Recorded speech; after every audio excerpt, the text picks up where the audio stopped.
What the?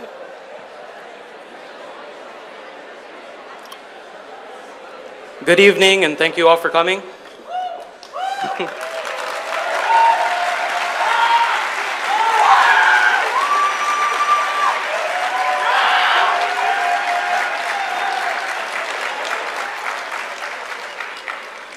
right, so my name is Andrew Gates. I am the president of College Republicans at UCSB.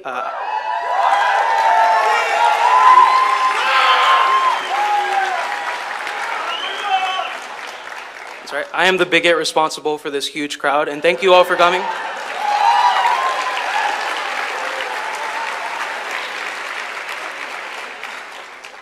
So I'd like to start off by thanking the Young America's Foundation for sponsoring this event.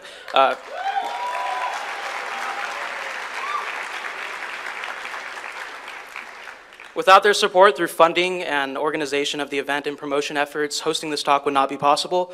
So again, a big round of applause for them. Cannot be stressed enough.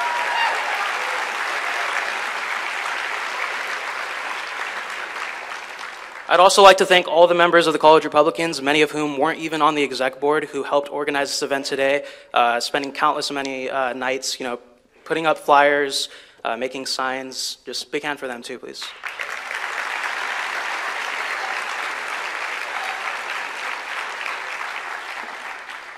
So a little background for this. Last quarter, we decided to bring Ben Shapiro, no surprise to you all. We believe that it was both productive and well within our rights as tuition-paying students to host a speaker who offers a different perspective, especially given the fact that the average UCSB student is exposed daily to predominantly leftist views in the lecture hall and beyond. We thought that was fair. In October, we requested funding from Associated Students for Security, room and a portion of Mr. Ben Shapiro's honorarium. The Student Senate, recognizing the value of civil discourse and free expression and acknowledging their obligations per the AS Constitution, approved our funding request. So big hands to them, actually.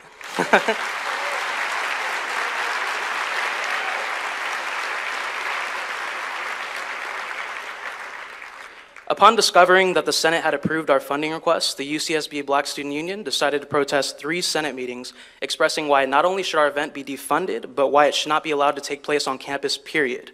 Our issue with those who came to protest the funding of the event is not that they disagreed with Mr. Ben Shapiro, but rather that they felt the need and the moral duty to shut down an event simply because they disagreed with it.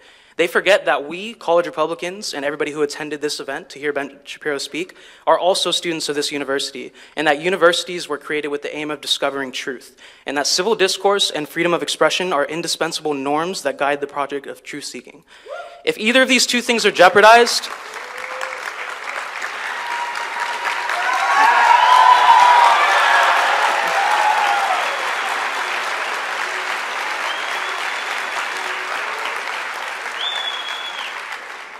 if either of these two things are jeopardized, the project of truth-seeking itself is jeopardized. As students, we aren't paying thousands of dollars in tuition to shelter ourselves in safe spaces, which exist solely to protect our feelings and guard us from different opinions.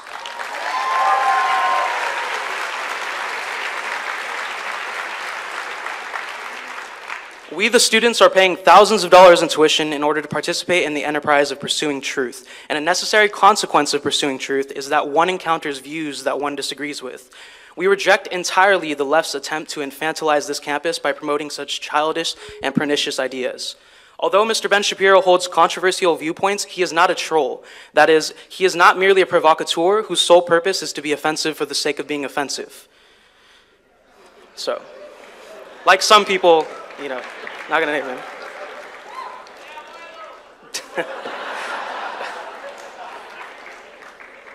I don't know who this Milo guy is, but. We also cannot help but notice with a combination of humor and chagrin that since the announcement of this event, our club and its members, and even Mr. Shapiro himself, are being portrayed on social media as Nazis, KKK members, and white supremacists. Even a UCSB professor, whom you would expect to be above this, referred to Jewish conservatives Ben Shapiro and David Horowitz as neo-Nazis and neo-fascists during the school-sponsored Day of Democratic Education.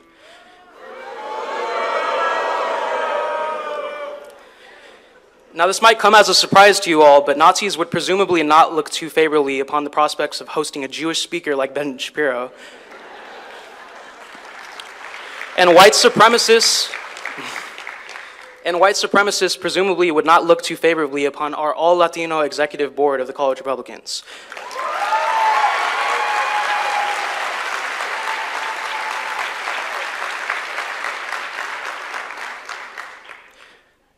Contrary to what some leftists who accuse us of being fascists say, we, unlike them, deny the key tenet of fascism, namely that the political minority should be silenced if they seek to express a political opinion that is contrary to the prevailing orthodoxy.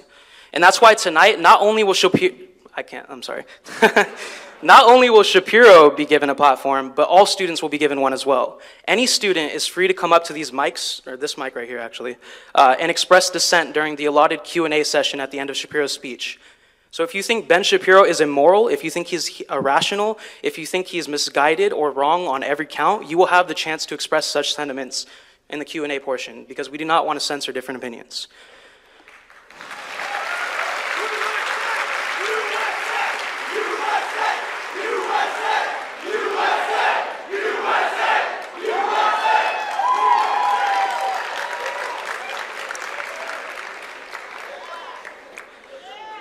All right, enough of my words, and now I'd like to share a bit of background about the man we fought so hard to bring here today. Ben Shapiro is an attorney, political commentator, and conservative activist whose career spans more than a decade. He is a graduate of UCLA and Harvard Law School, and the author of 7 books, the latest of which is the fictional thriller True Allegiance, published in 2016. His first book, Brainwashed: How Universities Indoctrinate America's Youth, was written and published when he was an undergraduate at UCLA. He is the editor-in-chief of the Daily Wire and co-founder of the watchdog organization Truth Revolt, and he has dedicated his career to speaking up for basic conservative principles, even in the face of significant opposition. So in the spirit of free expression and civil discourse, a spirit which we should all, as academics and civilized and considerate human beings, embrace, we are proud to welcome Mr. Ben Shapiro.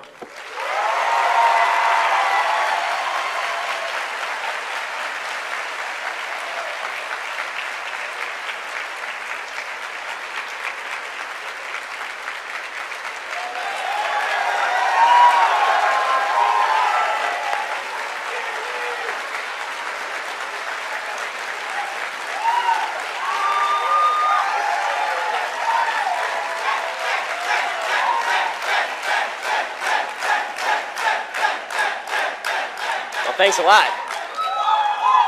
You guys are awesome. I really appreciate it. I appreciate you all coming out here. As you can see, I came bearing gifts, which we'll discuss in just a moment. But I first want to thank, obviously, the College Republicans for having spent all of the time and energy organizing this, all of you for taking time out of your schedule, out of drinking and partying to come hear me. And come on, it's UCSB. And I want to thank, obviously, Young America's Foundation for sponsoring this event. So, I want to start with a story from Vanderbilt University. So November 2015, black students protested and demanded diversity classes at Vanderbilt University. And the next day, a bag of dog crap showed up at the front door of the Black Cultural Center. Right? It was a bad thing. It looks like maybe a racist incident. So the Black Student Union releases a statement calling the university as a whole racist and talking about the, quote, isolation of students of color. And the police investigate. And then they don't do anything. So it looks like a clear-cut case. There's institutional racism, clearly, right? They report this terrible racist incident. The police don't do anything after investigating. Except what happened, it turns out, is that there was a blind girl, and she had a dog, and the dog pooped, and so she picked up the poop in a bag. She couldn't find anyone to direct her to the nearest trash can, and so she did what you're supposed to do. She put it in front of the nearest populated building, figuring that somebody would get up in the morning, take the bag of dog crap, and throw it in the trash. So you'd figure that this would be a little bit embarrassing for the Black Student Union for making such a big hubbub over basically a blind girl putting a bag of dog crap here so somebody will clean it up. Well, they weren't that embarrassed. They actually released a statement that then said that the university was still racist, but also that people with disabilities were clearly marginalized on this campus. And that's the way it tends to go on America's college campuses these days. Everybody is a victim. Not everybody. If you're a white, straight male, you're not a victim. But everybody else is a victim. Intersectionality is the theory of the day, and this is the theory that says that we are going to judge your virtue, we're going to judge your capacity to be a good person by the color of your skin or by your sexual orientation, and precisely the opposite of the Martin Luther King idea. The idea now is that your identity is your virtue. So this creates a hierarchy of victimhood, and the hierarchy of victimhood goes something like this. There's LGBT people at the top, and then blacks, and then Hispanics, and then women, and then Asians, and then Jews are near the bottom here, and then straight white males are at the very bottom, because straight white males are the great victimizers. And we can tell whether what you say has value, not based on what you're actually saying, but based instead on your place in this hierarchy of victimhood. So if we could somehow find the unicorn of intersectionality, you know, the bisexual, transgender, female little person who's 3/4 black, 1/4 Native American and disabled, if we could find that person, we could all just go home, because that person would have every great view, because no matter what that person said, it would have to be right. You could not be more of a victim than this human being. And victimhood in our culture now confers privilege. Right? There is a victim privilege in our culture, at least in our political culture, that suggests that if you are part of a victimized group, this means that you have virtue to speak on any subject, and also you get to shut down everybody else. And there are some pretty solid privileges that come along with victimhood, two in particular. One is you're the only one who gets to talk. You get to tell everybody else to shut up. You get to tell other people that they are the beneficiaries of white privilege, or that they are the beneficiaries of America's social justice problem. You get to tell everybody else that you are the one who gets to speak. The floor is yours if you are higher on the scale of victimhood. And second, you actually get to hurt people. So it's not just enough to tell people to shut up. If they violate those rules that say they have to shut up, then you actually get to hurt people. And you also get to virtue signal. I mean, this is what we're all into on campuses these days, is virtue signaling, this idea that, again, you're a great person based on your identity. So I've heard that there are stickers being passed out on this campus and buttons being passed out on this campus in honor of me coming and speaking. And say, what, UCSB against hate, is that correct? Hate-free UCSB. Well, UCSB against hate was the one that I had heard before I came, so I have my own button. And it says right here, me against you sucking.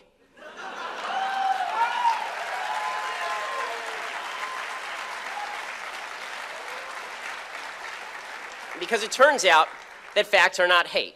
It turns out that truth is not hate. And if you don't like what I have to say, then maybe you should argue with what I have to say instead of simply declaring it hate speech and therefore off limits. I also have heard that they've planned like half a dozen events tonight to prevent people from coming. Clearly that was successful. And I heard that one of the events that they planned tonight was the Social Justice Awards. Now, I don't know what trophies they hand out at the Social Justice Awards. I don't know what they hand out. Are they like little statuettes? So I brought my own, actually. It's just a design suggestion for the Social Justice Awards. And I think it's perfectly appropriate. As you can see, it's a golden toilet. And I think that this is a perfectly appropriate suggestion for two reasons. One, social justice is a bunch of crap. And second, I made perfectly certain that when I purchased this, that the toilet was sex non-specific. Anyone can use this toilet. It doesn't matter. You should just feel welcome to use this particular toilet. So,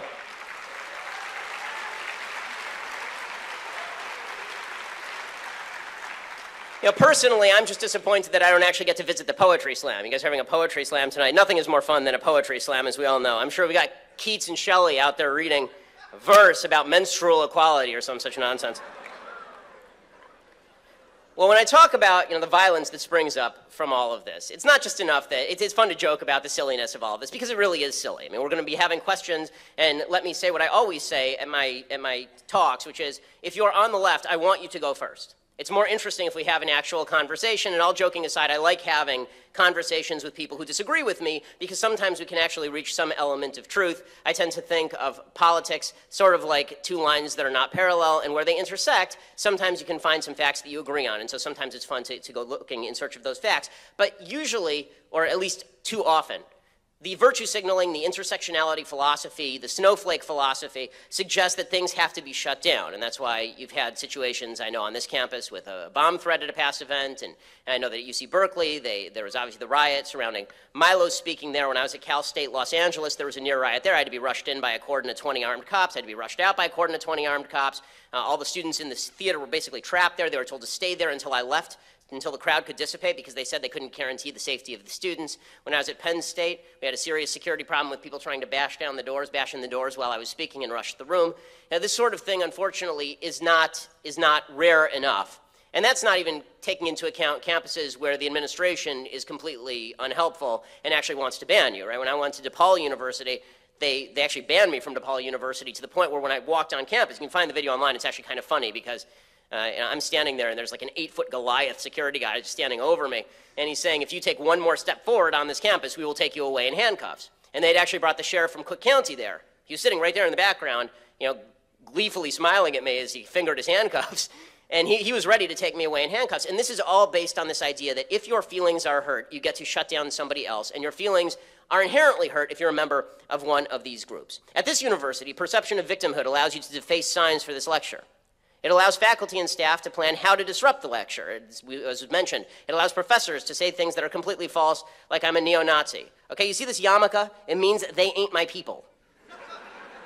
Okay, in fact, according to the Anti-Defamation League, which is a lefty group, I was the #1 recipient of journalistic anti-Semitism in the United States last year. And a lot of that was from the alt-right groups and the neo-Nazi groups. But that doesn't stop that. And members of the Black Student Union here tried to block the event originally, which is sort of fascist. It is.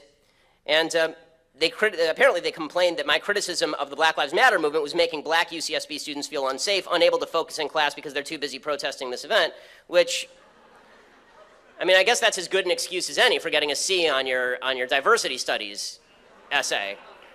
But honest to goodness, you didn't have to do that much work. I mean, just do what everybody else does. Crib it from online, change a few words, and the professors will never find out. I mean, this idea that it's because I'm making you feel, if you're failing your class because I make you feel unsafe, for God's sake, look at me. Okay. One of these students said it makes people feel uncomfortable to the point they're not able to focus on their schoolwork because they're busy mobilizing to protect their basic rights. If you've been spending the last 6 months mobilizing to protect your basic rights from little old me, let me suggest that you need to spend your time more productively. Okay, so the actual theme of this speech is not about the evils of intersectionality. It's about the truth about America, which is that this is the greatest country on the face of the earth, and here, we're not trying to stop you. If you're black, we're not trying to stop you. If you're Latino, we're not trying to stop you. If you're gay, we're not trying to stop you. If you're transgender, we're not trying to stop you. No one cares about you. No one's interested in you. No one cares about your life. No one is trying to throw up obstacles in your way.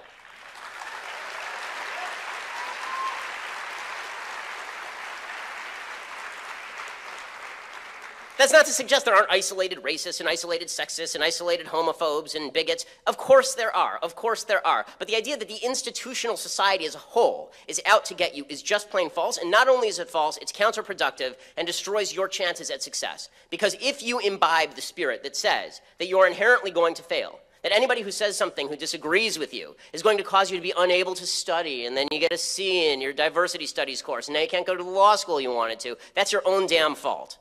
Okay, that philosophy is your own damn fault. You want to succeed in America? Work harder. That's all.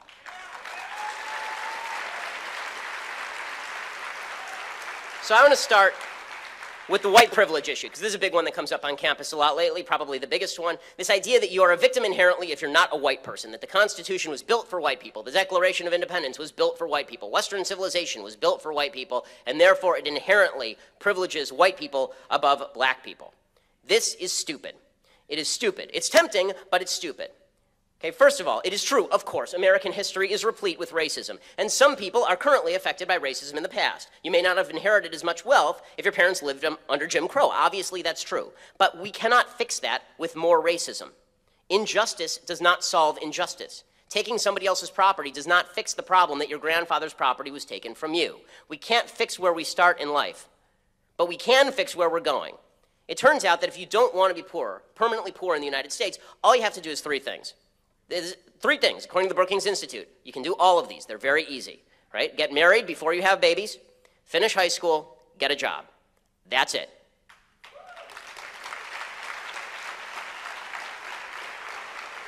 According to Brookings, only 2% of Americans who follow these rules are in poverty. 75% of people who grew up in poverty and followed these rules are in the middle class. The easiest pathway from poverty is to take personal responsibility for your own actions and follow those 3 rules. Graduate high school, get a job, and don't put that thing there without that thing on it before you're married. And as far as the idea that poverty is racially based, it's just not true. It's decision-based in the main and almost wholly. Okay, 71% of poor families with children are unmarried. That's the single greatest predictor of intergenerational poverty is single motherhood. The poverty rate among non-married white families was 22% in 2008. The poverty rate among black married couples that same year was 7%. So what happened to the white privilege? I thought that the country inherently is biased in favor of white people. Wouldn't the white single mother be better off than the black married couple? Answer, of course not. That's ridiculous. And the other one that people talk about is, of course, crime. They say that crime is obviously, the criminal justice system is biased. That's why there are so many people of minority ethnicity and minority race in prison. It's not true. If you don't want to go to jail, there's a very, very easy solution for this, and it's don't be a criminal. Okay, the police are not going. I understand that people have a stake in feeling like the police are out to get them. The police are not out to get them. In fact, when your house is on fire, when somebody's breaking into it, you're going to be calling the firemen and the police. And you're not doing that because you think they're going to come there and arrest you. Felonies are under-prosecuted in the black community. There aren't enough witnesses. Murder is wildly under-prosecuted in the black community. Police are less likely to kill black people than white people in shooting scenarios. In 2015, cops shot 987 people. A huge majority of those were armed or threatening deadly force. Blacks represented 26% of those shot, which sounds high until you realize that nearly 50% of all murders in the United States are committed by black people. Police officers are 19 times more likely to be shot by a black male than an unarmed black male is to be shot and killed by the police. And as far as the stuff that they tell you in all your classes about the implicit bias test, right, you're in your diversity class, and they tell you can go online and see what a racist you are, right? We'll do this stupid little online test where they show a black face, and you're more likely to identify a bad word as being identified with a black face. Those tests are a load of crap. The people who actually designed them say they're non-statistically significant. There is no identifiable evidence that demonstrates that racism on an implicit bias test supposedly translates to racism in real life. In fact, the results aren't even duplicative. They're not even duplicable. Okay, if you take the test twice, you're going to get two different results, which demonstrates the test is stupid. It's a bad test. Okay, how about sexism, right? America's a deeply sexist country. Women are under the thumb of men. No. Sorry to break it to you ladies, you're not victims. Or, happily, you're not victims. Welcome to the freest, most prosperous country on the face of the earth for women in human history.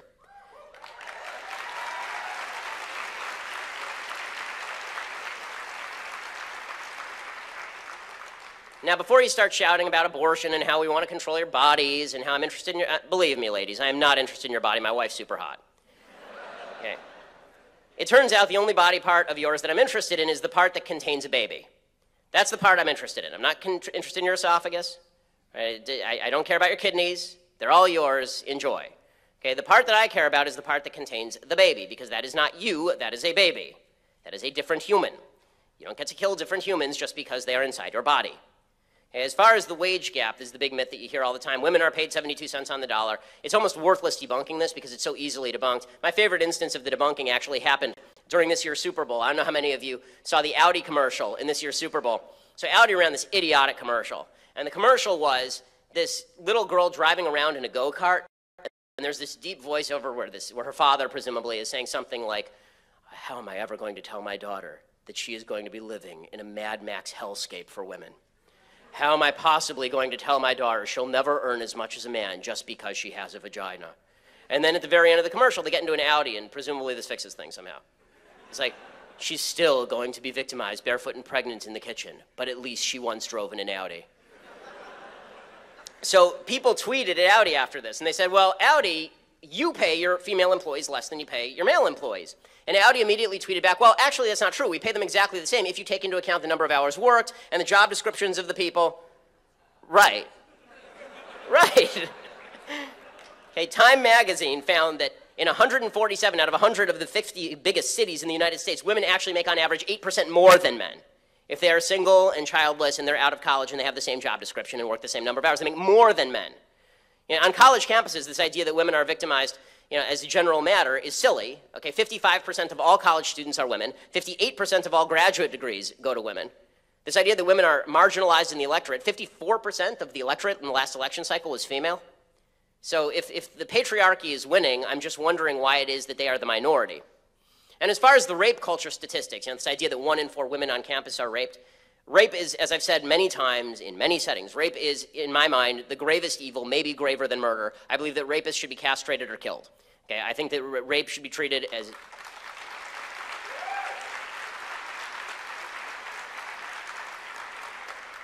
Non-consensual sex is the greatest crime that you can commit against another human being.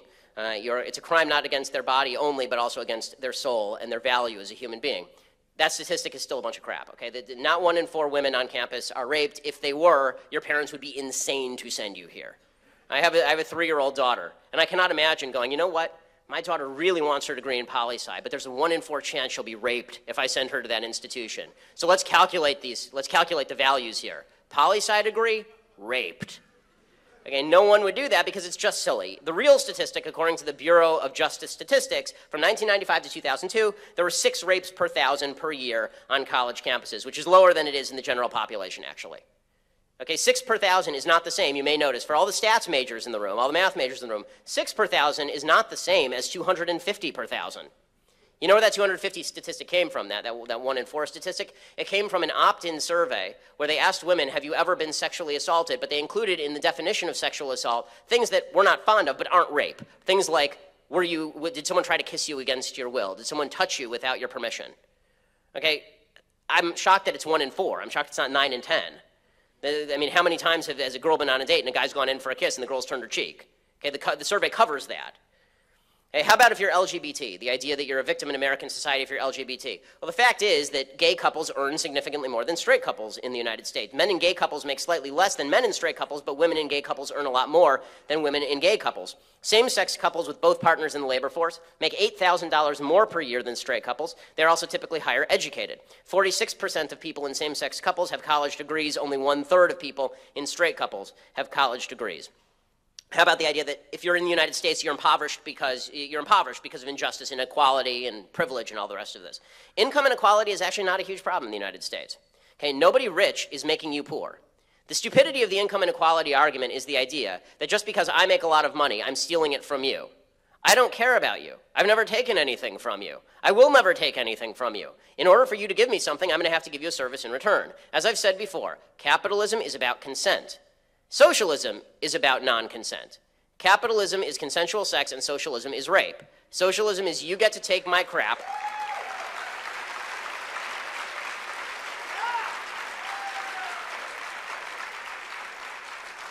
You get to take my stuff because you feel entitled to it. As far as this idea the middle class in the United States is disappearing, we're all going to die, it's awful, it's awful, it's awful. Okay, the upper middle class grew from 12% of Americans in 1979 to 30% in 2014. When people say the disappearing middle class, what they really mean is the middle class became the upper middle class. That's what actually happened. Okay, and income mobility in the United States, it's not dying, it's not dead, it's exactly the same as European countries with far more redistribution. Income mobility declines only when you drop out of high school or have a baby out of wedlock. So back to our original argument about poverty. Here's Pew Research on the levels of poverty in the United States, right? This grand conspiracy of poverty in the United States. 9 in 10 Americans had a standard of living that was above the global middle income standard. It means that 9 in 10 Americans are rich by global standards. 7% of people in the US were middle income, 3% low income, 2% poor. So 2% of people in the entire country, a country of 320 million people, 2% of those people are living in what anything would resemble global poverty. Here's the problem with all this stuff. When you say that America's out to get this group or that because you're a member of this group or that group, you get to shut other people down, you get to tell them to shut up, you get to act violent, you're dividing Americans and you're destroying the country. You're destroying the social fabric. If we don't have social fabric, we can't have conversations. You can't ask questions. I can't give you answers. Right? We can't talk with each other. We can't vote together. We cannot have a civil society without the social fabric that assumes that we play by the same rules. And when you make the case, not only do we not play by the same rules, but the rules should only apply to you and not to me, right? I should be able to do whatever I want because I'm a member of a victim group. You destroy that social fabric. And talk about discrimination doesn't make the social fabric better, not when the discrimination is phantom. It doesn't make the social fabric better. Example, in 2010, 13% of Americans worried about race relations. After 6 long years of talk about how race relations were down the toilet and Black Lives Matter and cops are shooting people and the lie of hands up, don't shoot and the rest of it, 35% of Americans were worried about race relations just 6 years later. Did that fix things? Did that awareness make things better? Not at all. In 2007, the wage gap between blacks and whites was 24%. In 2015, the wage gap between blacks and whites was 27%. So all that awareness didn't do a damn thing. Because it turns out that awareness isn't the problem. It turns out that in many cases, behavior is the problem. And if we have to change the laws, we'll change the laws, but stop pretending that this is about some shadowy conspiracy out to get you, because it isn't. In fact, according to Northwestern University study, perception of discrimination led to lower grades, less academic motivation, less persistence when encountering an academic challenge. You want to know why you couldn't study for your class? It wasn't because of me. It's because your teachers keep telling you no matter how you study, no matter what grades you get, you are bound to fail in American society. That's doing you a hell of a lot more damage than me standing up here telling you you can do it. You can control your own destiny.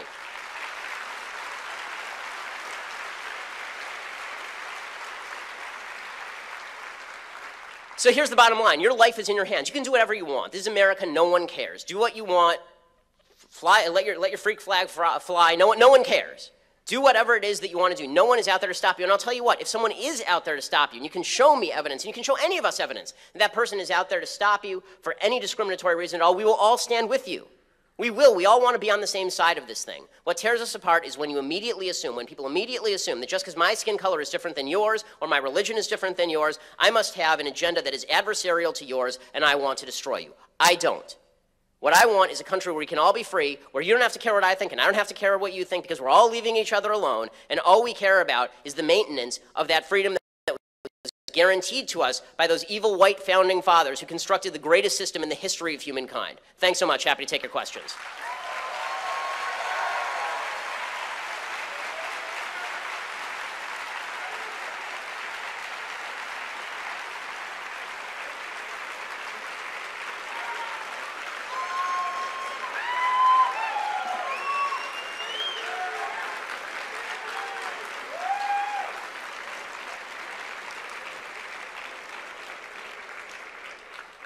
All right, everybody, we only have one mic for Q&A, so if you want to line up for this line to ask Ben Shapiro a question, and you're on that side, you're going to have to go through the exit and just go in the main lobby and then come around. And if you're on the left, then I would prefer that people get first priority if they're on the left, because it's more fun. Left politically? Yes. No, I don't care where you are geographically. Okay.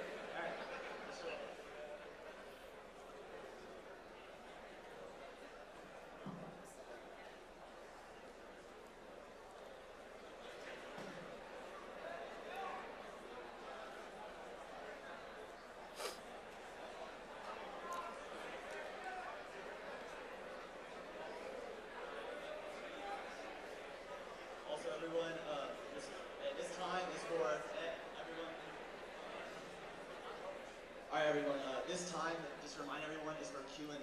This is not an opportunity for political theater, and so if you're not asking a question, we're going to cut you off. Just let you guys know. Unless you're going to do like Ibsen or something. Like if you're going to do like a full play, then I'm up for that, but okay. Hello, Ben, thank you for coming. How's it going? I'm well, thanks. So I wrote my question down. The classic American line describing the parameters of the Constitution goes, "The right to swing my fist ends where your nose begins."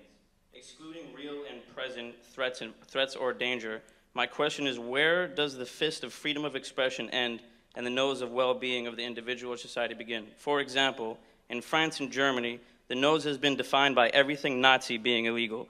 Where do you think the American boundary should be? Should people have the right to be open Nazis, express their Nazism, and try to spread and recruit for a Nazi cause? Okay, so as you can tell, I'm not a big fan of Nazis. Okay, that's my statement. I'm also a bigger fan, right, no, understood. I'm a bigger fan of the First Amendment. So my feeling is that in open debate, Nazis lose, which is why the Nazi Party is not a real thing here. So I actually oppose a lot of the hate speech laws because I think that once you give the government the power to decide which views are acceptable and which views are not acceptable, then that gun can turn on you in a real hurry, and that scares me a lot more than the idea of a couple of kooks walking around with silly-looking Hitler mustaches. Thank you. Thanks.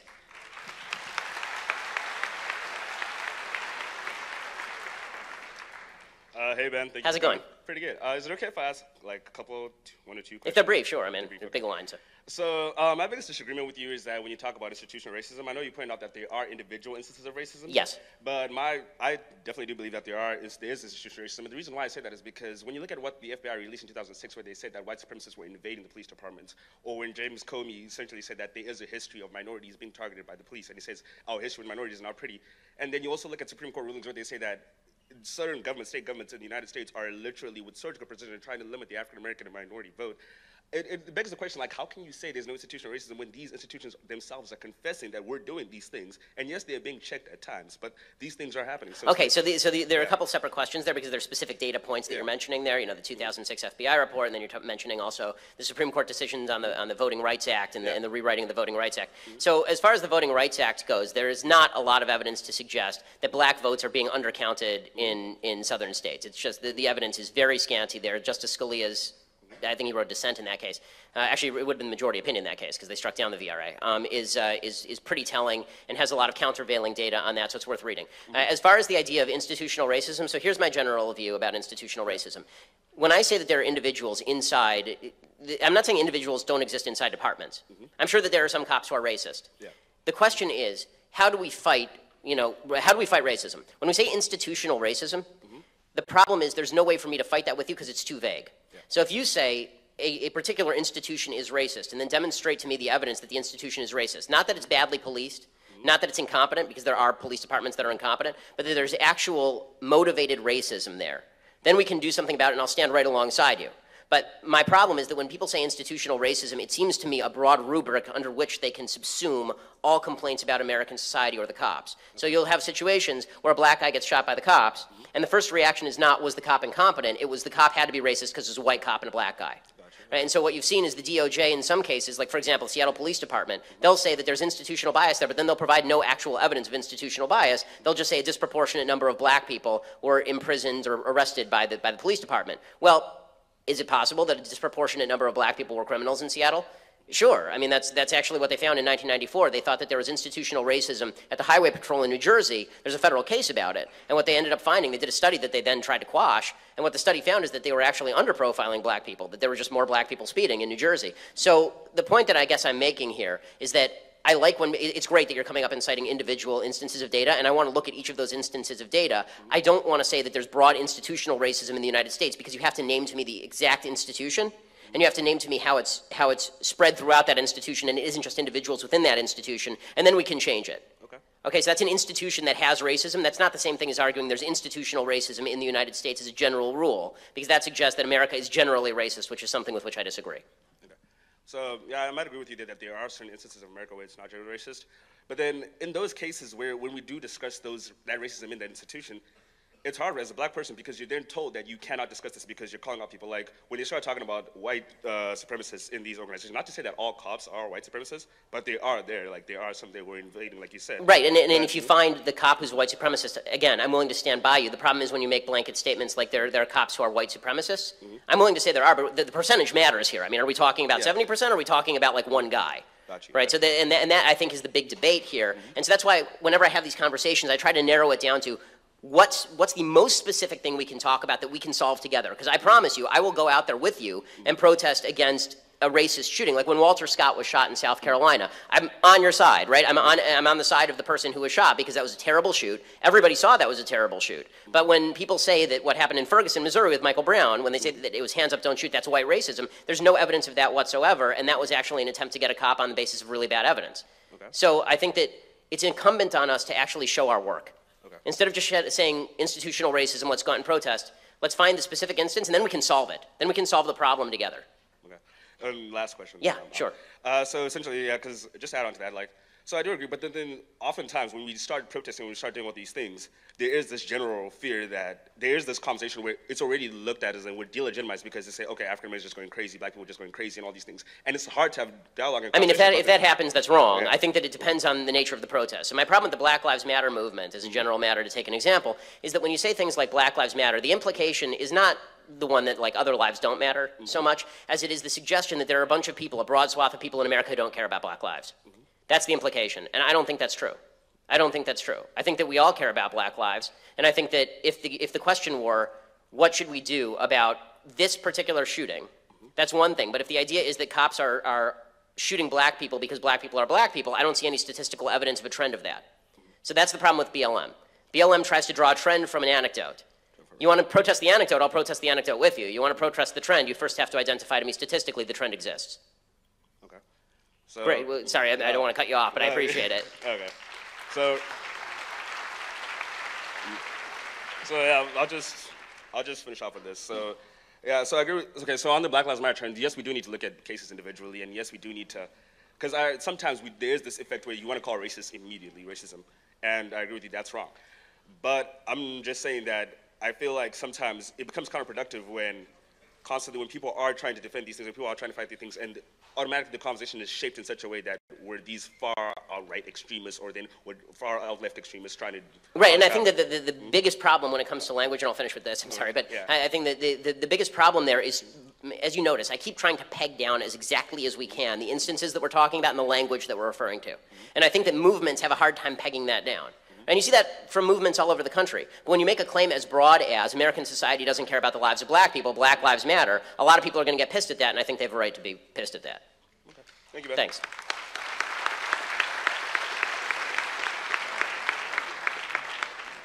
Hi, Ben. I wouldn't characterize myself as a member of the left, but I do have a couple of pointed questions. Mr. Shapiro, while I disagree with many of your conclusions, I admire your dedication to and insistence on the primacy of facts in public discourse. You've said and recently retweeted that, quote, you become a member of the left when you say that truth is not a value. Would you characterize President Trump as a leftist? I would characterize President Trump's approach to truth as leftist, yes. Okay. Yes, his approach to truth is leftist, because I think that, I mean, as many of you know, I'm not a Donald Trump sycophant. So I think that I try to call it balls and strikes with him. He does some things that are good, some things that are bad. I think his approach to truth is scanty, shall we say. And so, yeah, I think that he thinks truth is relative. And my biggest problem with Trump is this. I like when he bashes the media because the media don't tell the truth. But if you're going to do that, you have to replace the not truth with truth. You can't replace the not truth with more not truth. Do you think this problem is contained to Donald Trump or has spread to the Republican Party at large? I mean, it's a real concern for me. I wonder that there are a lot of people who defend things that Trump says that are not actually true, as true just because Trump said them. And I think that there's a lot of team sport in politics right now that's very reactionary and and a big problem. I think that if people see politics as, he's my guy, therefore anything he does is okay, and this existed for Obama for sure, and I think it also exists for President Trump, I think it exists for most political leaders, it is your obligation as a citizen to determine for yourself what is true and what is false. You do not follow the leader. Okay? Be a human being, be a citizen, and be an adult. You're not a child. You don't need a politician to lead you by the hand. Check your own facts, decide what's true, and then call it like you see it. Yeah, I just have one more short question. Along similar lines, how do you picture the future of facts in political discourse, given the trends toward dishonest definitions of terms like racism and wealth inequality on the left, and the rise of alternative facts and outright lies that, to your credit, you've called out frequently on the right? Okay, so I think that my hope is that there will be enough young people who actually care about truth, that the reaction to what is a post-truth society, a post-fact society, this was a post-fact election. You had Hillary Clinton, who's a pathological liar on one side, and Donald Trump, who's a congenital liar on the other. So, and I said this during the campaign openly, which did not make me popular with some folks on my own side. I think that there will be a reaction where people demand the truth from their leaders, or we can just hunker down in our various bubbles, and people on the right will believe what people on the right want to believe, and people on the left will believe what people on the left want to believe, and we'll never be able to talk with each other. Because it's one thing for us to agree on a set of facts and then disagree about the conclusions to draw from those facts. It's a lot more dangerous when we can't even agree what the facts are. And right now, there's not even basic agreements on what the facts are, and a lot of purposeful vagueness from our politicians doesn't help the problem. And opportunism in political discourse doesn't help the problem. Just a quick example, and then we'll move. And that is, to take an example, Donald Trump over the weekend on Friday night, he said that his exact wording was something like, there was something terrible happened in Sweden last night. Sweden has been inundated with immigrants, and that's really done terrible things for crime. It's not an exact quote, obviously. It's a paraphrase. So with the left centered on something terrible happened in Sweden last night, and they said he was talking about a terrorist attack, and he's a liar. And the right centered, and then the left went one step, okay, so he shouldn't have made a reference like that because it wasn't clear what he was referring to. That's true. Then the left went one step further, and they said there's no problem in Sweden. And then the right went, whoa, wait, hold on a second. There is a problem in Sweden, and he's totally right about the second half of that statement. So instead of people holding these two thoughts simultaneously in their mind, that Trump shouldn't have said something happened in Sweden last night, and also there's problems in Sweden, the right goes, there's problems in Sweden, and the left goes, there was no terrorist attack in Sweden, nothing's happening in Sweden. And this is how you end up with the two sides screaming at each other like banshees and nothing actually getting done. Thank you.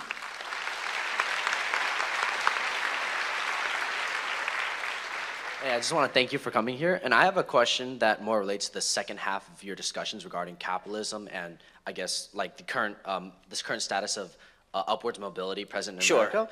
Do you think capitalism as a system, first off to state, I think America is a mixed economy. It is a mixed economy. And I think you would agree with that. In generally, do you think the rise of automation is going to change the way conservative values approach the possibilities of moving upwards into society? And does that then necessitate possibilities like a universal basic income?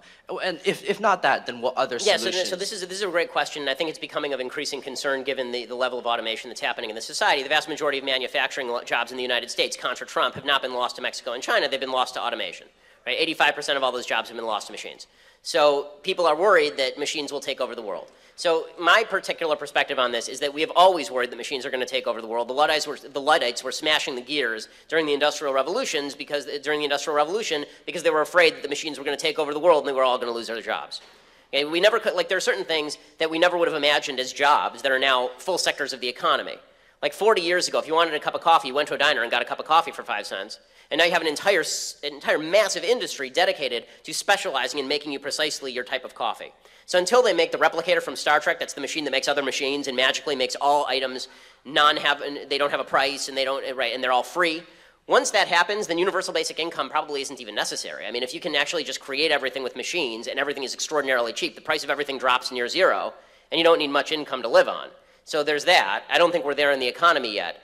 I also don't think we're there in the economy to the point where all jobs have disappeared. The job trends have kept up with the technological trends. It's not like everybody is now out of work because the technology has gotten so good. Right, and that may be true, but like let's just take the short term for example. Like the rising possibility of automation in driving, for example, which is really soon. So put Uber out of business. And that would put approximately like 40%, because 40% of America is currently employed in the transportation industries. Right. That would cause, like at the very least, a very large displacement in terms of jobs. For sure. Would a solution that then to be like a possibility of universal basic income? And if not, then like what? So I have two problems with universal basic income. My first problem with universal basic income is that automatically, my view is that it causes inflation. If you just give people a bunch of money and tell them to spend it, then prices are going to rise accordingly, because everybody's just going to adjust for the fact that everybody has more money to spend. It's helicopter cash. You drop helicopter cash all over the world, and the prices are automatically going to rise.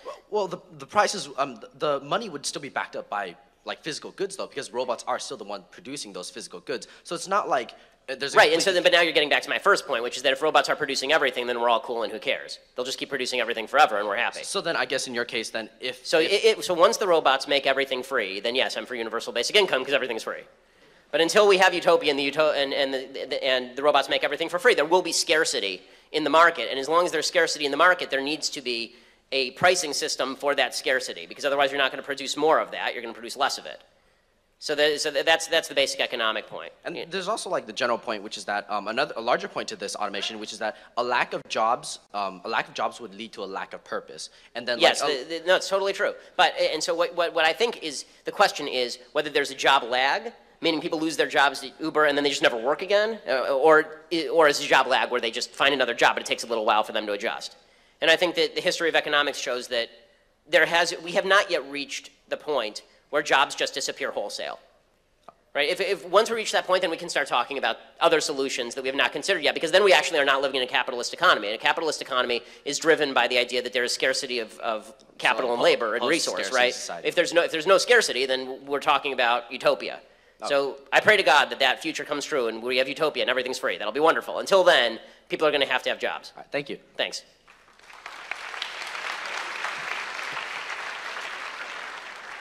Hey, Ben, thanks a lot for coming. That was refreshing. The lefty stole my question. Go figure that one, so I will ask a different question. If you'd be so kind to indulge me, I'd like to ask you, who or what is God to you?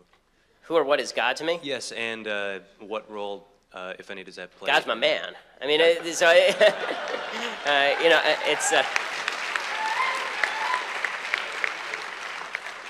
the creator of the universe, the master of heaven and earth. Who is God to me? God is, as an Orthodox Jew, I believe that God provided us a moral foundation in the Bible, and that moral foundation is, if you live by that moral foundation, you will live a happier, better life, freer of sin. I think that God provides the idea of an objective moral standard that immediately begins to crumble as soon as you get to a subjective idea that everybody can create their own morality. So that's I think, the role of God in society. As far as what is God to me personally, all I can say is that I don't believe in God. I know in God.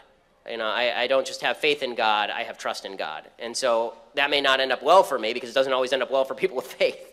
But I think that not recognizing God's providence over the universe, for me particularly, would be an act of tremendous ingratitude. Amen. And I don't know as much about this topic as I maybe should to ask this question. I'm kind of cribbing from Sam Harris here, but if the Sanhedrin were to be reconvened,